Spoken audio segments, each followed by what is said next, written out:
Government would still be diverting the same amount of resources from the productive sector of the economy. It's just they would be doing it, financing it with taxes instead of borrowing. So I don't view deficits as the problem to solve. I view excessive government spending as the problem to solve. But that's only part of the story.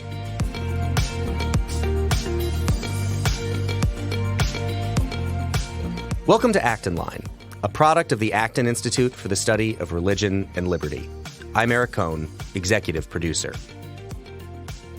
For this episode of Acton Line, we're bringing you a panel discussion from the Free Market Roadshow Grand Rapids, a recent special event that we hosted here at the Acton Institute in conjunction with the Austrian Economics Center.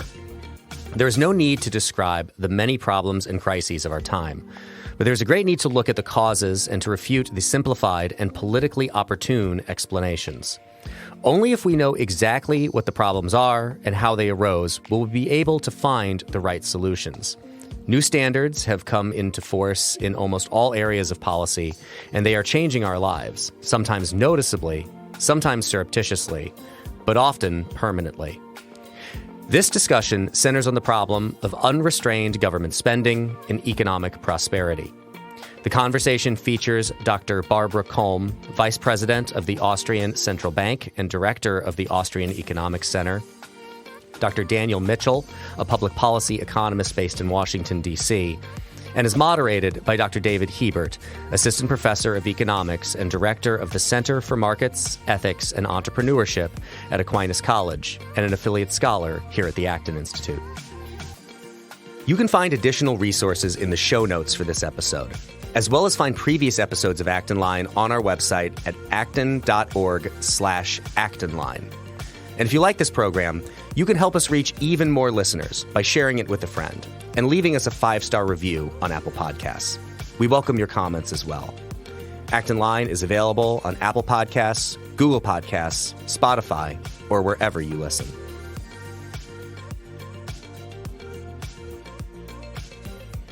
All right. Well, thank you all so much for being here. My name is Dave Hebert. I am an associate professor of economics here in town at Aquinas College. I'm joined by Dr. Barbara Kolm, who is the vice president of the Austrian Central Bank, the director of the Austrian Economics Center, the president of the Acton Institute, and professor at the University of Donja Gorica. Close? Donja Gorica. There we are. And to my immediate right is Dr. Daniel Mitchell. He is a public policy economist in Washington, D.C. He was a former senior fellow with the Acton Institute, the former economist with the Heritage Foundation, the former director of tax and budget policy for Citizens for a Sound Economy. He co-founded the Center for Freedom and Prosperity, and he is a leading expert in the field on the flat tax and the importance of international tax competition. So it's wonderful to be joined by such qualified people. So as Dr. Barrows said, my job here is to facilitate a discussion between these two incredibly intelligent people. So I want to kick us off with one question to kind of begin with. So we're taught in Econ 101, for example, that spending is what drives the economy, that more spending is a good thing, that less spending would be a bad thing. So what I want to ask you both is, to what extent is this true? And I'll start with Dr. Kolm. Okay. Well, it depends who is spending.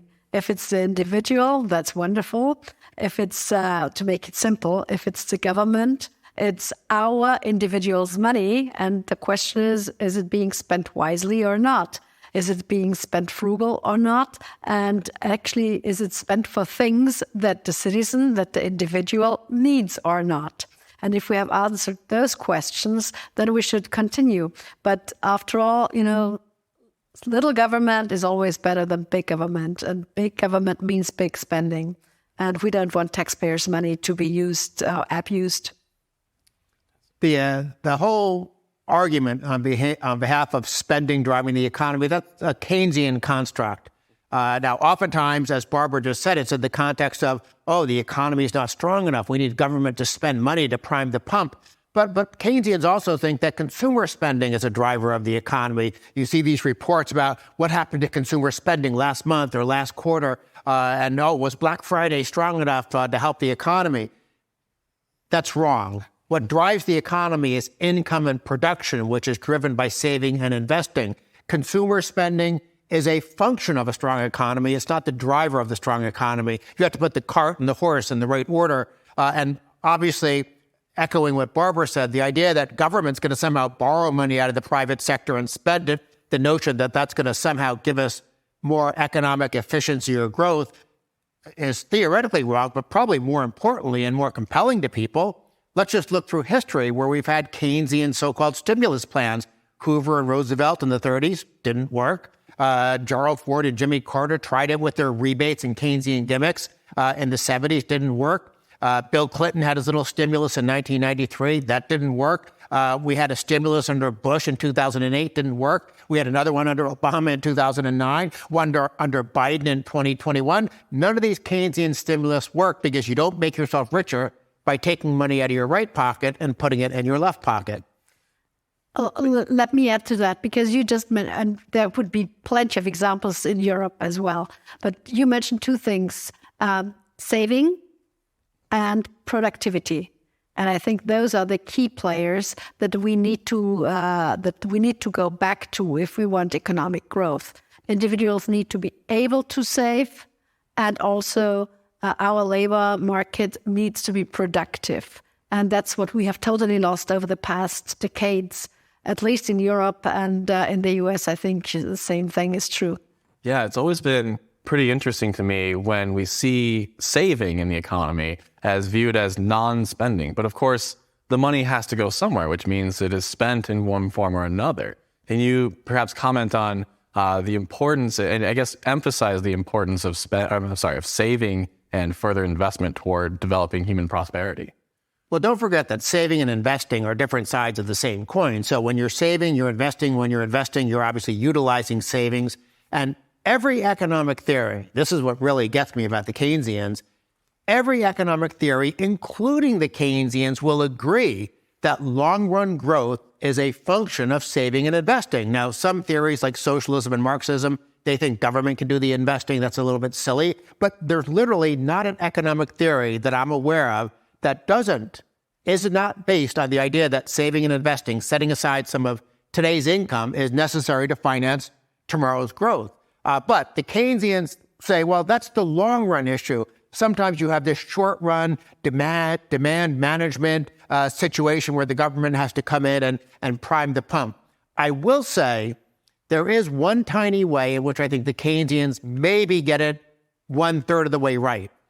If you wind up doing a Biden-type stimulus plan and you're going to spend I think it was $1.9 trillion, if you borrow a lot of that money from overseas, you can artificially goose your consumption in the short run. Now, you're doing it at the expense of having to pay off foreign bondholders in the long run. So it's sort of like thinking that you're increasing your family's living standards by breaking into the kids' college fund and then having a weekend in Las Vegas or something like that. So it doesn't make sense. But yes, in the short run, you can artificially make it seem like you're more prosperous. But that's especially the thing in Europe. All our politicians keep forgetting when they use Keynesian politics that eventually, the money that is spent needs to be paid back. And what we have seen these days, we are building piles and piles of public debt. And they will obviously not being paid by this generation, nor by the next, but maybe by the third or fourth generation, if at all. And this is a huge problem. Absolutely, I agree. So would you say, in your opinions, that government spending thus far, or in its current form today, has perhaps gone too far down this Keynesian rabbit hole of celebrating spending at the expense of perhaps investment?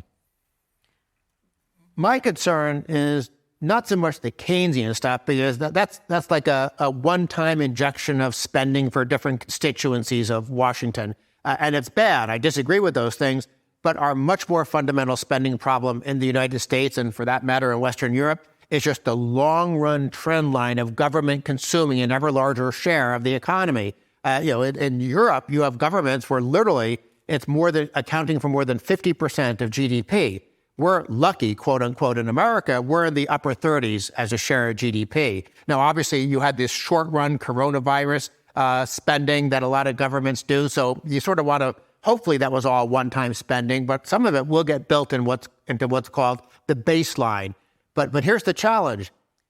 We're getting older as a society, and we're having fewer children as a society. And when you have entitlement programs based on a population pyramid, a few old people, lots of workers, then an even bigger generation of children, as those population pyramids turn into population cylinders, living longer, fewer kids, these Ponzi schemes become fundamentally unworkable. And that's why you're seeing riots in France. Macron, who's no free market guy, he realizes, well, we can't have people retiring at age 62. And of course, we're in the process of adjusting our retirement age to 67, but we still have these multi-$100 trillion unfunded liabilities because of Medicare, Medicaid, and Social Security. That, to me, that's the giant problem. The Keynesian spending is almost like a mosquito bite by comparison. And in addition to that, there is a basic question, what is the task of government?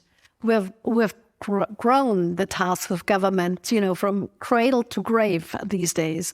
And this is what needs to be reduced, and where we critically need to ask, rule of law, and then what else? Security, and then maybe education, maybe what else? But, in the end, make people understand that it's their own money that is being spent by the government. And that's, I think, one of our major tasks to make sure.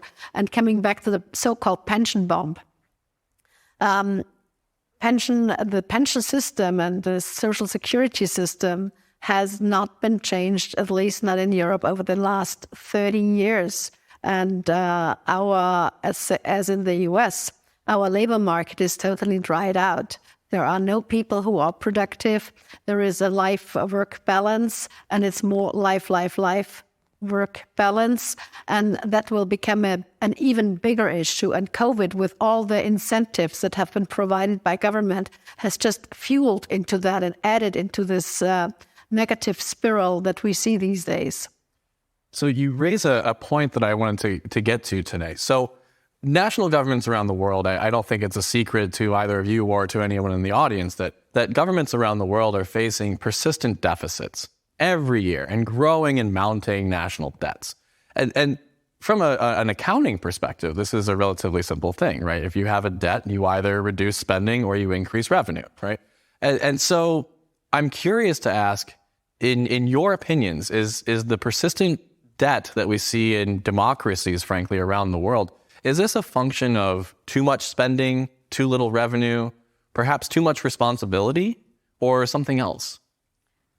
For us, for example, in Austria, it's both and. We have much spending, plus we have more revenues by the enterprises in form of corporate tax coming in, which is being spent but not wisely spent. So it's both and in Europe.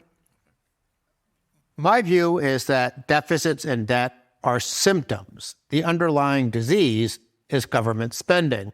If we took the current size of government, which is well over $6 trillion now, annual budget in Washington, and we took that deficit and said, okay, we're going to replace all that deficit finance government with new tax finance government, would we be any better off? Government would still be diverting the same amount of resources from the productive sector of the economy. It's just they would be doing it, financing it with taxes instead of borrowing. So I don't view deficits as the problem to solve. I view excessive government spending as the problem to solve. But that's only part of the story. The history in Washington is very, very clear.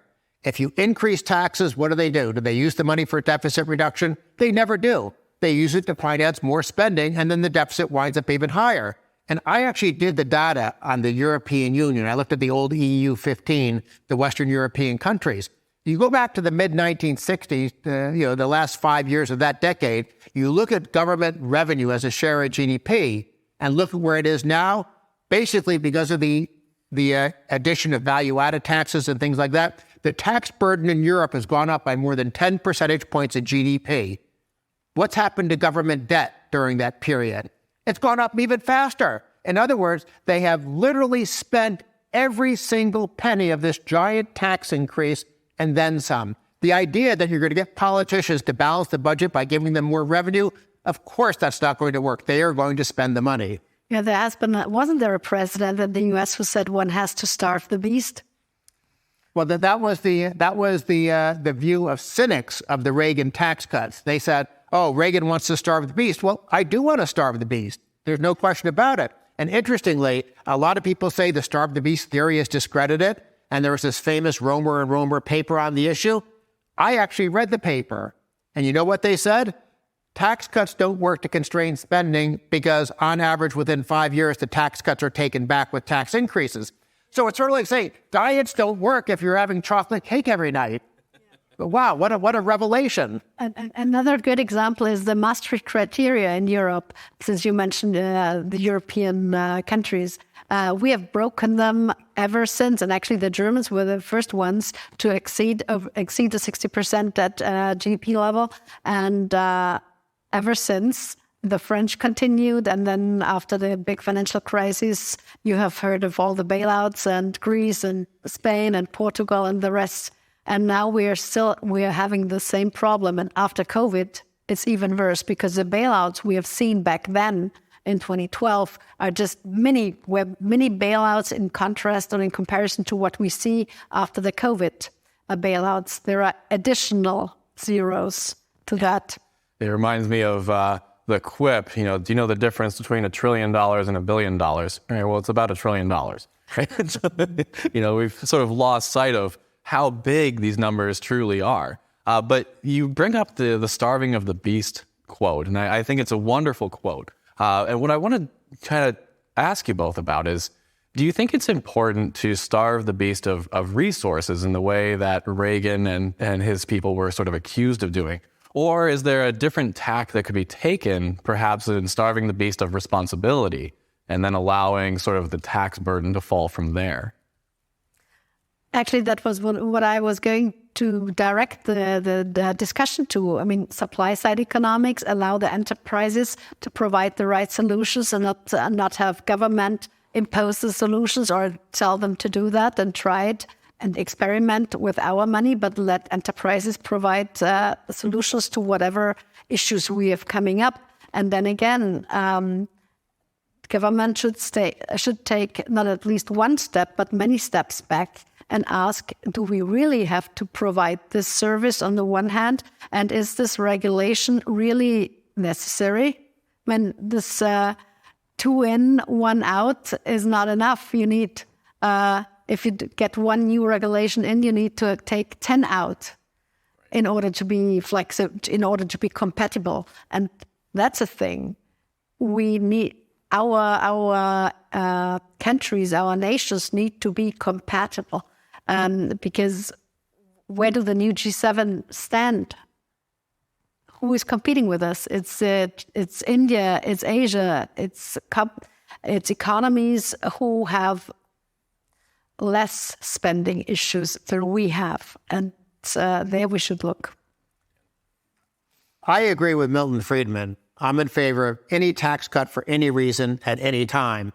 Having said that, I just cited the Romer and Romer study on starving the beast, which it doesn't work in the long run to constrain government because governments will then come back in and raise taxes to make up for the tax cuts. I think America's founding fathers actually had the best idea. They set up a constitution, if you look at Article 1, Section 8, that delineates some very narrow and limited powers for the central government. Unfortunately, beginning in the 1930s, our Supreme Court basically fell down on the job in terms of upholding those limits on the powers of the central government in Washington. And ever since then, it's basically whatever Washington wants to do, even with the infamous Roberts decision on Obamacare. Yes, they can force you to buy an allegedly private product, health insurance, using some vague powers of interstate commerce. And of course, the Interstate Commerce Clause was put to stop states from having protectionism between each other. And the courts have turned it upside down and used it as just carte blanche to let Washington do whatever it wants. Yeah, I agree. It's been a fun 10 years or so. So one question I have, so you mentioned this idea of governments going into debt, buying things and taking money from one pocket and putting it in the other. And that's great. I agree with those analogies.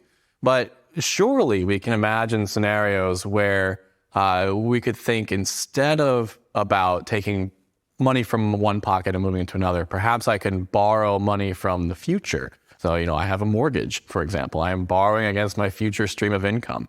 Could you think of any instances where it might make sense to borrow money from a future generation to spend today that might provide a stream of services over time that might be worth it? Well, World War II. I mean, I am not an anti-deficit phobe or a debt phobe, I guess you would call it.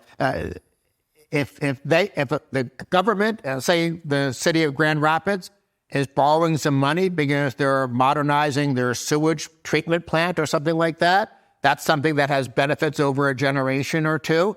By all means, if you want to borrow to do that, the problem with politicians is that you can't trust them to limit their borrowing to things that have genuine multi-generational benefits. Instead, they borrow money to finance current consumption. So if you're borrowing a lot of money like they are in Washington just to finance the general budget of redistribution and vote buying, that's a lot different than borrowing money for the sewage treatment plant or to win a world war. Or build a bridge. Or build it. In addition, I think we should look into the differences if it's on the local, on the regional, or on the national level, or in the case of Europe, supranational level, when, for example, the Austrians pay for infrastructure projects in, you name it, Portugal or elsewhere. And so those are the things where we actually need to look into exactly. So, Barbara, you mentioned a great distinction. We're talking about government in the abstract, but there are subnational, local, regional, perhaps in some instances, national, supranational. There are all sorts of levels to this. And so one question I always kind of think about is the problem with government spending a disconnect between what the citizens want versus what they get? And I'll give an example from my own life. So I live, here in town in East Grand Rapids. We pay quite high property taxes relative to everyone else in this area. But for those additional taxes, there is a plow that comes by and plows the sidewalks every single morning in the winter, right? So the children don't have to walk to school in the snow, right? It's still uphill both ways. They still have shoes on their feet, supposedly, right? But they don't have to walk in the snow like their forefathers did. And that millage, always gets near unanimous support. So can we think about where is the at what point does it become a disconnect between what citizens want and what they get? I think the more direct the democracy is, the better it is. In other words, look at the Swiss example.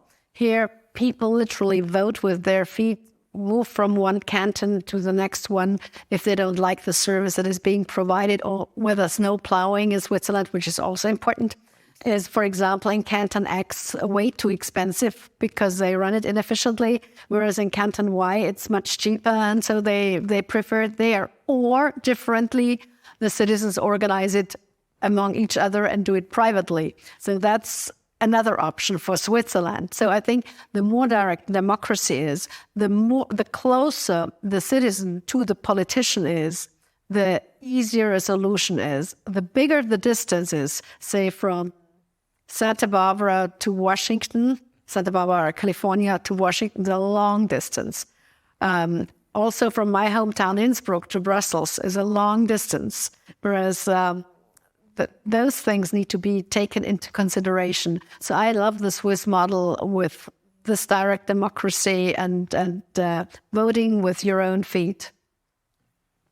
I like the Swiss model too, in part because I trust the Swiss to be sensible. Would direct democracy work very well in Greece? They would simply vote themselves other people's money until, as Margaret Thatcher famously said, you run out of it. I think what's really key, the thing I really like the most about the Swiss model, is decentralization.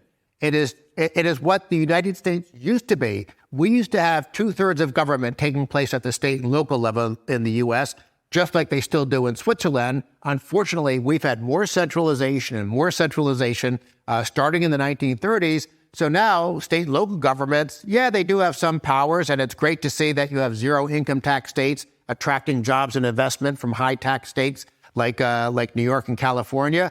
But boy, would it be great to get rid of all that additional spending and an intervention by the federal government and go back to the decentralized system that our founding fathers had in mind. That, I think, is what makes Switzerland so successful. Plus, Let's not forget this. Barbara mentioned the Maastricht criteria. These are rules dictated by the European Union that allegedly limit deficits to 3% of GDP and debt to 60% of GDP. That's focusing on the symptom. The underlying problem, as I already said, is government spending. What do the Swiss have? They have something called the debt brake, but it's really a spending cap. So ever since Swiss voters, by almost 85%, voted in that spending cap in 2001, government spending on average in Switzerland has only grown 2.2% a year. Over that same time period, in America, it's grown about 3 times as fast. If we had had a spending cap like the Swiss, we would not have our current fiscal problem. So controlling spending, a fiscal rule, your dissertation was on James Buchanan. James Buchanan is looking down on Switzerland right now and saying, that's what we need in the United States. There is also something that I would like to add, the terminus technicus, namely the subsidiarity principle. So if things can be done on a local level more efficiently, then they should be done on a local level. There is no need to go up to the regional or the national or even the supranational level. And that's what our politicians have constantly forgotten, because they rather delegate it too far away instead of solving the issue right away with their own citizens at the spot. Yeah, can you comment on what has perhaps led to that? Because you would think that local politicians would want to zealously guard the power to do things and would prevent, national governments from doing things on their behalf. But we see the opposite in the U.S. and I know in Western Europe as well. So what do you think has led to that? I think it's just politics. If you can get a benefit and have somebody else pay for it, and that's the great fiction of Washington. You collect the money through the IRS at the state level, you put it in a leaky bucket, you carry it to Washington with some spilling out, then you have a bunch of bureaucrats in Washington that chew up some of what's in the bucket, and then you send it back out to people, in grants to individuals or to states in the same leaky bucket. Now, that doesn't make sense. We all lose on net. But if you're a politician in Congress, well, you're going to buy votes by convincing people you'll get more from the leaky bucket than you pay into the leaky bucket. And of course, on net, that doesn't work. But people live under, to cite James Buchanan again, fiscal illusion. Yeah, this is what Jim Buchanan told us. Right. Public choice. That's it, unfortunately. So it's humane. It is, right? So Adam Smith, famously described a juggling trick among politicians of deficits, debasement, and what was the third? I forgot the third. Deficit, debt, and debasement, I think was the third. Right. So the idea, right, is if you could borrow the money to spend it, right, or you could tax people, or you could simply debase the currency through inflation, right? And one question that kind of remains is given that we have sort of the power to tax, the power to spend, and the power to print money, do those 3 powers vested in one entity that we could call government, does that reinforce sort of the problems with each 3, or does it help mitigate it, or what would you say? First of all, I would argue that monetary policy has to be kept strictly separate from fiscal policy. And this has not happened over the past years, at least not in Europe. So we have had a very strong connection between Brussels and Frankfurt. And this definitely was not the right thing. Barbara has to be very polite because she is a central banker and she can't talk out of school, but I will. The European Central Bank is basically financing all of Italy's debt. That's in part what has contributed to the inflation in Europe. And we've, of course, made the same mistake in the U.S., not because we're financed. We did our big money printing, figuratively speaking, in 2020 and 2021, and initially triggered by the pandemic. Central bankers panicked. 2008, there's a national crisis. And so they started buying up lots of government bonds, expanding their balance sheet, as it's called. I can sort of understand why they did that in March of 2020. But by September of 2020, why were they still doing it? By March of 2021, why were they still doing it? By September of 2021, why were they still doing it? And of course, eventually, expanding the balance sheet by $4 trillion caught up to them, and we wound up having inflation in 2022. And inflation in terms of rising consumer prices as opposed to the inflation of the money supply in the first place. And the European Central Bank, they expanded their balance sheet by about the same amount. You can't create that much money without causing problems. Now, the interesting question is, why are different central banks expanding their balance sheets? In Zimbabwe and Argentina, they print money to finance their budget. In the U.S., I think we mostly make that mistake for Keynesian reasons. Let's just artificially lower interest rates. In Europe, did they do it for Keynesian reasons, or did they do it to prop up Italy by buying all their dodgy government debt?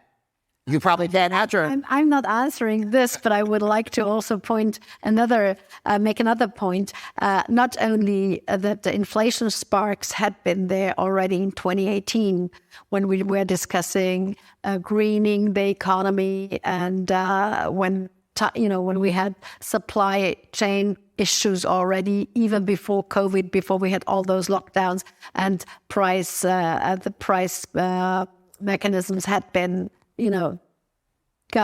had not functioned anymore, put it simply as it was. And so this was already the case in 2018, and nobody realized it. And then, all the lagging behind, all of a sudden here is inflation. And then people thought, oh, it's transitory. Come on. No, it's not. And that's a big issue now, because after 3 external shocks, or actually 4 external shocks, including the war in Ukraine, then you really have an issue, and you can't price it in anymore.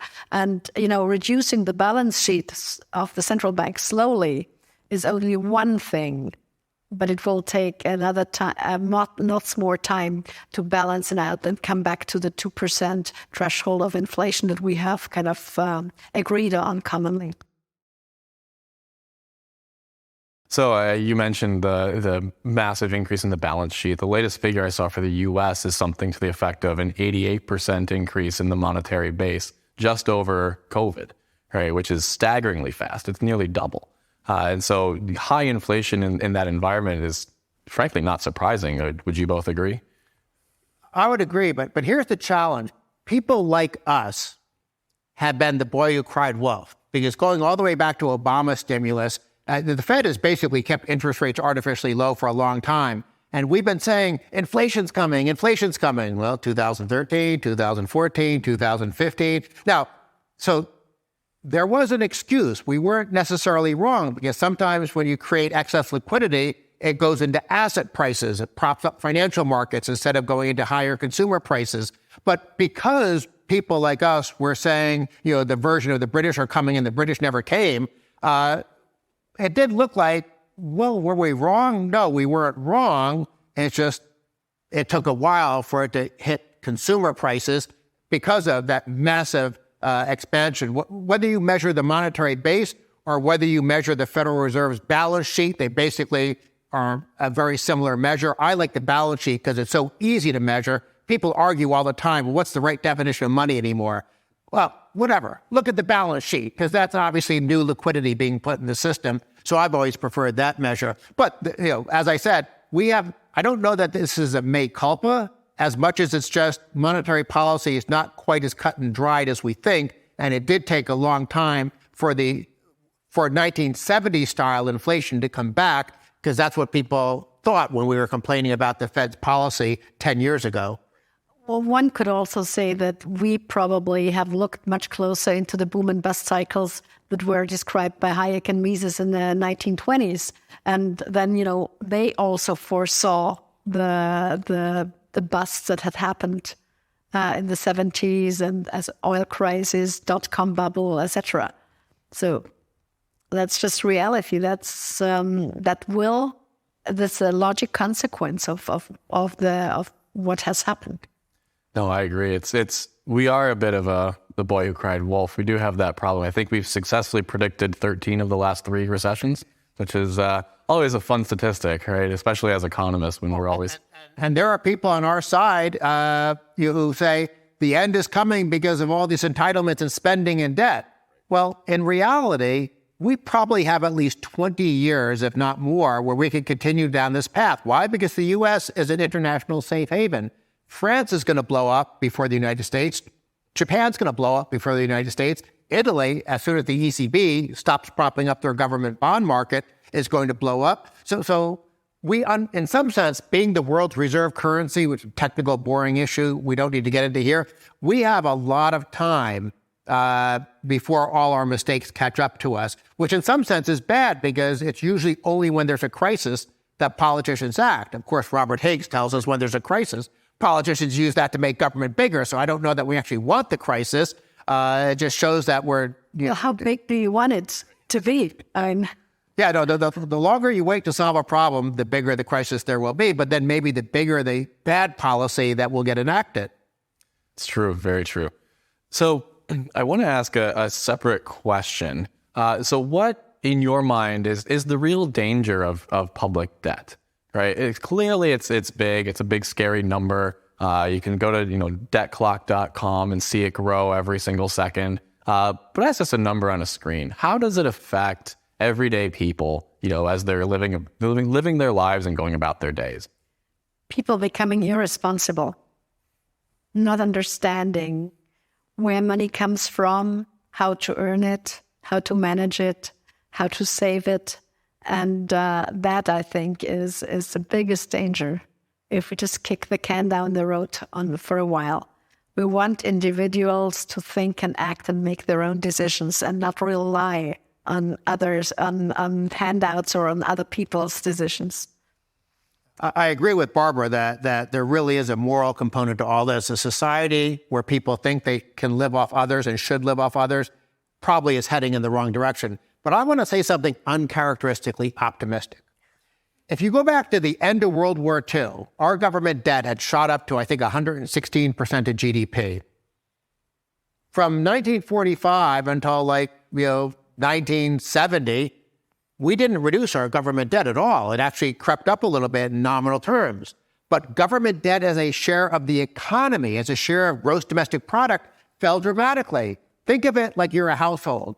You're just out of college, you got some entry-level job and you have $20,000 of credit card debt. That's a major problem you have.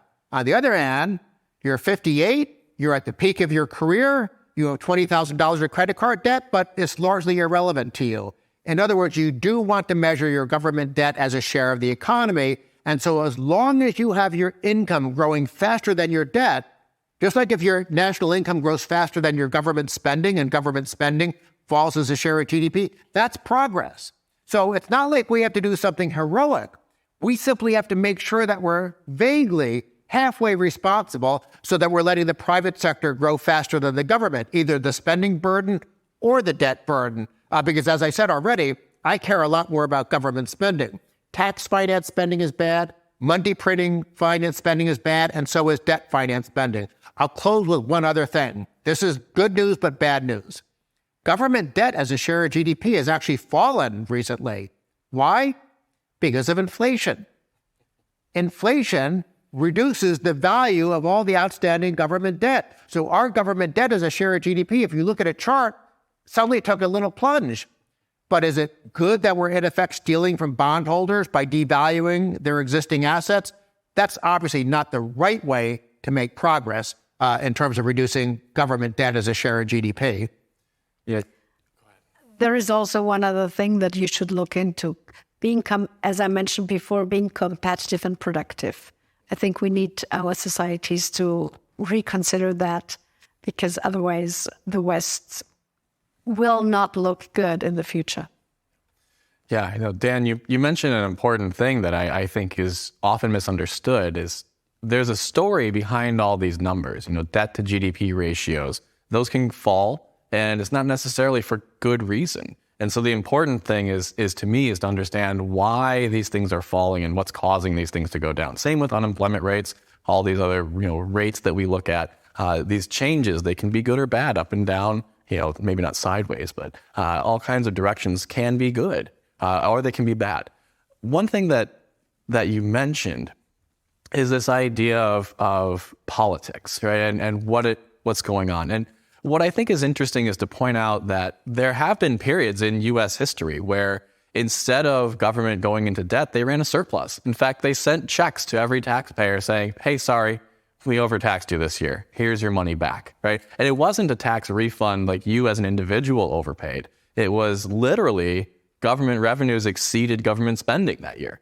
But lately, it seems like every single year, the accounting works out such that it is more spending than revenue, right? And that to me is an argument that it's not the case that this is merely a difficult problem. Because if it were a difficult problem, we'd see, errors on both sides. Some years we would tax too little or spend too much or whichever way. Other years we'd run a surplus, right? So if it was just difficult, there would be surplus years. And we haven't seen one in a while.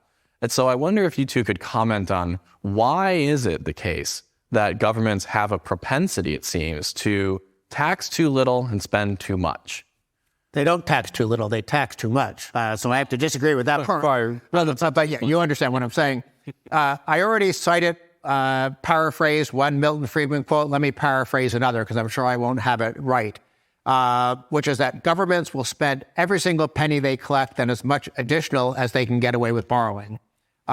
So public choice tells us that politicians like to buy votes with other people's money, and that's what they generally do. Now, there are exceptions, as you indicated in your question. We had surpluses in 1980, 1998, 1999, and 2000. Why? Because after the 1994 election, there was a period where Republicans were actually good on spending, and Bill Clinton was willing to triangulate. And so for a 4-year period, government spending in nominal terms only grew by an average of 2.9% a year.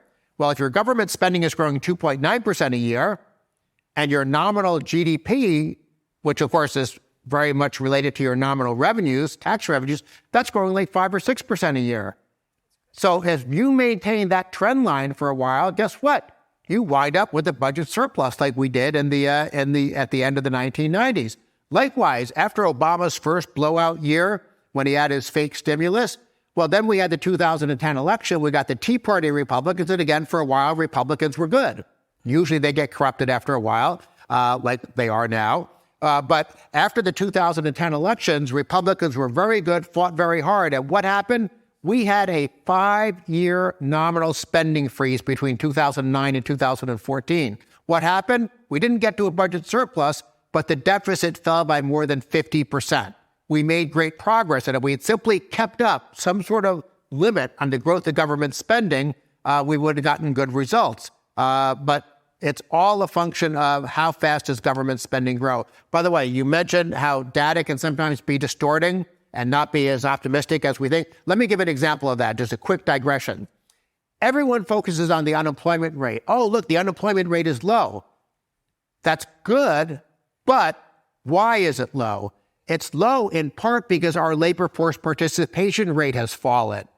2 percentage points of our population that used to be working is no longer working, which of course means that for employers, there's sometimes a labor shortage, but more relevant as an economist, the problem is that that's 2% of our population that used to be contributing to GDP, and now they're not. So it's more important when you're focusing on having a bigger national income, greater average levels of prosperity, you want to focus on either the labor force participation rate or the employment population ratio, 2 different data sets by the Department of Labor. Both of them in the long run are more important than the unemployment rate. Which means you're back to productivity. As simple as that. Yeah, it seems like productivity is the important thing, and the consumption that comes from productivity is sort of the secondary, effect of these things. So I want to ask another question, and before we open it up to Q&A from the audience, and I believe we have do we have a microphone for the audience, or are we all doing Slido from even the audience as well? Perfect. Okay, so if you have questions and you're in the audience, please, by all means, use the Slido link and send them in so that I can get them on my phone and ask our expert panelists these. But the question I want to sort of lead off with before we dive into the Q&A from everyone else, while I have you and I get to ask you the questions I want to ask, is to what extent do you think we can look at the effect of COVID on labor market participation? Do you think that this is a transitory 2% decline? Do you think it's here for, I don't want to say forever, but is there something, because it seems weird that it's still low, 3 years on, or almost 3 years on almost now. it seems weird that it's still so low and that is what's driving the low unemployment rates that we see. So is there something that we can do to maybe bring people back, or is this just the new normal? Well, hopefully it's not the new normal, but what we have seen in Europe, it is obviously the new normal, and people don't come home, don't go back to their offices. They prefer home offices, where we know, and those people who have been productive continue to be productive there, but those who have not been productive beforehand are even less productive. At least this is what the studies show us. Plus, people just simply, as I mentioned before, with the so-called work-life balance, people simply prefer their 20-hour work. And since they had been given all the handouts by the governments in the past years, over those 2.5 years of COVID, they still think, hey, we are entitled to those handouts. We don't need to work productively in a company or in an enterprise or wherever. And there has been a huge change in mindset. And I think this is the big problem for us, because those changes in mindset have not happened in Asia and other places in the world who we compete with. But we in Europe are completely losing out on that front. And this labor productivity is totally down. Plus, in addition to that, we've seen the wage price spiral coming up now. All the negotiations have been, in the recent negotiations with the unions, where we have had rises in salary of 7, 8, 9%. Just with one round. And this is sparking inflation even more so. So these are two big problems that we will face, at least in Europe, and I don't see an end to that. Plus, as you already pointed out, the population pyramid is upside down, and there is lack of young people joining the labor force in Europe. Those who are good leave Europe to go to the Americas or Asia, where they have better opportunities, unfortunately. And that will be an issue in the future. Sorry to be so negative, but these are facts. Let me add some negative news from America on this.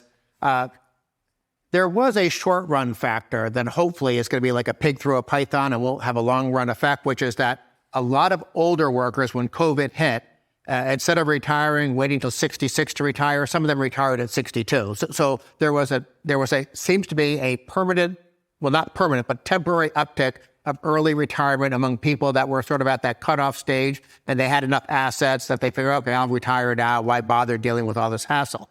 I hope that isn't a long-run trend. What might be a long-run trend, though, is I already mentioned labor force participation rate being key. Probably the most worrisome labor force participation number is that prime working age males. The last data I saw, it's down to 87% labor force participation. Now, what's driving that? COVID obviously accelerated it a little bit. It's bumping back up, but the long-run trend is still down. Government benefit payments and various government programs make it possible for people not to work and be productive. And this gets to, Barbara and I have both been sort of touching on the fact that there's a moral component to this. Do you think it's okay not to work and live off other people? That, in some sense, is a very grave danger for our societies. And I suppose I should use this opportunity. Why do we keep talking about productivity? There are two factors of production: labor and capital. Labor is us. Capital is the technology and ideas and equipment that we work with. If you want more national income, you obviously want labor to be efficiently allocated. You want workers to be productive, produce more per hour worked. Well, the more that government throws sand in the gears with regulation and trade barriers and things like that, and the more government lures people out of the labor force with benefit payments and things like that, and the more government is overtaxing saving and investing with dividend taxes, capital gains taxes, death taxes, corporate taxes. I mean, you literally can tax saving and investing as many as 4 different times on the same dollar of income in the United States. It's very hard to have a productive, dynamic economy when, from every possible angle, government is punishing the things that enable us to become richer as a society. That's a great point. And one thing that I want to bring up is, and this comes from the audience as well. So we've seen obviously huge increases in productivity over generations, and even in the last decade. I would argue that productivity is up quite a bit. We've seen increased automation as well. So with this, and you combine sort of this decreased labor force participation rate, do you think something like a universal basic income is inevitable, necessary, or just not good policy? Not good policy. Okay. I also think it's bad policy because the theory from the advocates is that if everyone gets a lot of money from the government, well, they'll then be able to focus on what they really want to do. They won't have underlying financial anxiety, and they'll go out, they'll still work because they'll want to be fulfilled. Well, I worry, as we just said, that some people think it's perfectly okay not to be fulfilled. I remember going to Switzerland back in, I think it was 2015 when they had that referendum on the basic income. And this was incredibly generous, $27,000 for a two-person household. And I spoke at a conference against it. It then got defeated by, I think, 78% of the voters. So I take credit for that. I doubt the Swiss are people of peace. I doubt I affected a single vote, but I was glad that they defeated it after I spoke at that conference about why it would be a bad idea. What was the big lesson we learned from Bill Clinton's welfare reform? If we make it harder to be dependent on government, labor force participation will increase. And oh, by the way, contrary to what Moynihan and other defenders of the old system said, child poverty went down, not up. In other words, welfare reform was a success from a left-wing perspective as well as from a market-friendly perspective. One little example from Germany. You might recall the Social Democrat Chancellor Schröder. He did the so-called Hartz IV reforms, which were labor market reforms and were against all the handouts. He literally cut them. He knew when he did that, he will never be elected to office again. He took the risk, saved the German economy by that, and Merkel could do whatever she did in the following years, and was riding on the success wave that he had built on because he literally cut those fails and wrong incentives. So I want to push back on the negativity of the UBI, just to play devil's advocate a little bit. It's often been proposed as an alternative to current welfare spending and say, we could cut or eliminate all welfare programs and instead replace it with this universal basic income. But this leads to questions of how feasible is it that these cuts to the responsibility, to bring it back to where we were talking earlier, cutting the responsibility of the beast, how feasible is it to think that those will last? Well, to give an example, Milton Friedman said things that vaguely could be considered sympathetic to universal basic income, and Charles Murray, who unquestionably is a market-friendly libertarian, he is an explicit advocate of universal basic income. But this is where I think public choice comes in. Does anybody actually think if a new universal handout is enacted that politicians will get rid of the hundreds of other redistribution programs that are out there? Are they really going to get rid of housing subsidies and food stamps and disability and all these other things? No, they will add it on top of the current system. So the theory, I understand it. It had my former colleague at the Cato Institute, Michael Tanner. He's much more sympathetic to UBI than I was. So yes, there is a logic to it, but as I would always tell Michael, I don't trust politicians. And the Swiss voters obviously didn't trust that it would work well either. Plus, there is also one additional thing. It will not remain at the same level. It will always grow and grow as taxes always grow, because this is why we argue for tax competition, in order to reduce the taxes and not to raise them. And if you have a universal basic income, you will end up in the same way. It will grow and grow and grow, and disincentivize work and any productivity at all. Excellent. So I want to take advantage of the fact that we have Dr. Coleman on the panel and ask a question from the audience as well. What are the downsides to not bailing out a bank like the Silicon Valley Bank versus bailing them out or not bailing them out? Or are there upsides to not bailing them out? Well, in Europe, we have bailed out banks as of recent, at least after the so-called big financial crisis that hit us in Europe as a sovereign debt crisis and not as a banking crisis, and in 2008. My personal argument, and I have to be very careful, we're still in the quiet period, so this is why I try to be very diplomatic on that. I do not argue for bailouts of banks, and I don't think it's a good idea. It's rather looking beforehand at the regulatory issues, looking at the oversight, seeing if there have been problems in oversight or overseeing the banks, and then you can then you make the decisions. And that I would stop at that point now. But I think it was pretty clear. Let me add something on that. There are different types of bailouts. One of the reasons I thought TARP was such a disgusting piece of legislation is that we didn't just bail out depositors. We bailed out entire financial institutions, which meant bailing out the shareholders and the bondholders and the executives of these institutions. The good news, so to speak, relatively speaking, about Silicon Valley Bank is that those people were hurt. The depositors were protected above and beyond the $250,000 limit on deposit insurance. So you can complain about that, and I would complain about that, but at least some people who touch the hot stove burn their fingers. There's a famous, I don't know who said it, but there's a famous line, capitalism without bankruptcy is like religion without hell. You want a dynamic economy where there is bankruptcy, where entrepreneurs can create new goods and services that displace and in effect drive out of business the old way of doing things. That's what gives us this greater level of productivity that we've been talking about.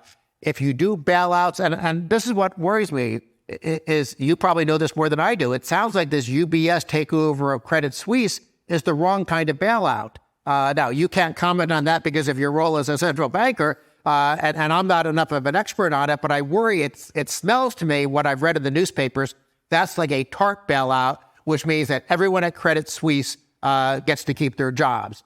Now, I did read that some of the bondholders get hurt, so hopefully it might be more like Silicon Valley Bank. But here's the one thing that's greatly unfair. And as Senator Langford of Oklahoma hit Janet Yellen about this at a recent congressional hearing, you're bailing out Silicon Valley Bank, at least all the depositors, including all their deposits above $250,000, because you have arbitrarily decided, probably on the basis of political connections, that it's systemically important. And he asked, what about a small community bank in Oklahoma? Will they get that treatment? I'm a big believer in the rule of law. Whatever the rules are, they should apply equally to everyone. And clearly, having this cronyist system where if you have a bunch of Silicon Valley people who have the direct lines to their members of Congress, bailing them out, but not bailing out a small community bank, that bothers me economically as an economist, but it bothers me as a human being because I don't think little people should be treated worse than big people. So we have about 2.5 minutes left. And what I want to do with the last question for the day is ask, since we've had a lot of doom and gloom today, what piece of news or what reforms or what is it that gives you the most hope about the next 5, 10, 20 years that you see in your field today? You start. I was going to hope you would start, so I had time to think of what can I be optimistic about. Okay, let me say something optimistic. It's not optimistic for this year or next year. But if you go back 10 years ago, Republicans in Congress actually were voting for and supporting genuine, good entitlement reform, block granting of Medicaid, building upon Bill Clinton's welfare reform, and shifting Medicare into a premium support system, sort of akin to what federal employees have for their health insurance. Those reforms would have saved over decades trillions of dollars and sort of taken that long-run trend line of government spending and knocked it down a couple of notches. Government still would have grown, but there was a chance with these entitlement reforms, it would have grown slower than the private sector. And that long-run trend line, is government growing faster or is the private sector growing faster? That is the key challenge. We want to make sure government doesn't consume more and more and a greater and greater share of our economic output. And Republicans in the recent memory were willing to be good on entitlement reform. They sort of forgot all that because Trump was a big government populist. But maybe in 2024, Republicans will get their legs back under them again and be willing to do the right thing for the right reason in the genuine and proper sense of what patriotism should be. Besides those political things that you mentioned, there is plenty of young people now start looking at what Austrian economics can tell us, that there are institutions like Acton Institute and many others that we collaborate with that educate the next generation, that make them curious to ask the right questions and also to take up responsibility. And I think this is what makes me positive. And after all, Schumpeter also was an Austrian, and I think we believe in new ideas, new solutions for everything that we have. So that's, I think, what I would add to what Dan had said.